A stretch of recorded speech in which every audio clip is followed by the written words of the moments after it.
Okay, now that you've got Blender open, let's talk a little bit about the 3D perspectives. I have a multicolored box here, and I can actually use my middle mouse button to scroll in and out. Again, if I push my middle mouse button in and hold, I can move my mouse and I can see there are many different colors. Each side has a different color. Right now we're in what they call a user perspective mode. And what I'm going to do is I'm just going to center this up. If you hold down your shift key and hold down your center mouse button and move your mouse, it will move the whole scene for you. So down under view, we have some options. So first off, let's look at top view. Is just that. You're looking now at the top. The way you can tell you're looking at the top, there's no Z, there's no blue arrow. Also up here it gives you, says top perspective view. Now there are two views that we deal with, perspective and orthographic, and we're going to talk a little bit more about that later. But right now you're in the top perspective view. We can go here. Also, numpad 7 will give you the same view. Bottom is control numpad 7, and again bottom perspective. So if I just hit numpad 7, it gives me top perspective. Control numpad 7. There you go. So we also have front. We also have back,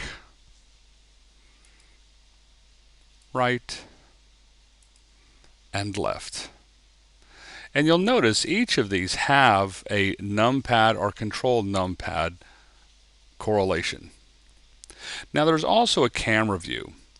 We can set the active camera. We have one camera right now. So if we set the active camera, oh, we're probably just a little too close. Matter of fact, we're actually inside the box. You can view and go back and go to active camera, and it will bring you back to your correct camera. But this is, again, it'll bring you back to the user orthographic view. So when we talk about different views with Blender, this is what we're talking about. You can control them here from the menu selection, or you can use your numpad. If you do not have a numpad or number pad on your keyboard, you can set this up to emulate a number pad.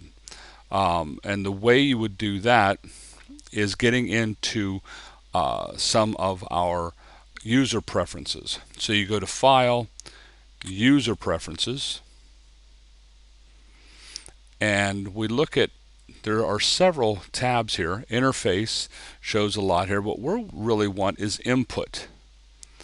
And here you can emulate a 3-button mouse if you need, or you can emulate a numpad. And basically what this does is it uses the numbers across the top of your keyboard as your numpad. If you choose to do that, then you just save as default, and away you go. So there you go. There's a little bit about the different views, the different perspectives in Blender. Have fun.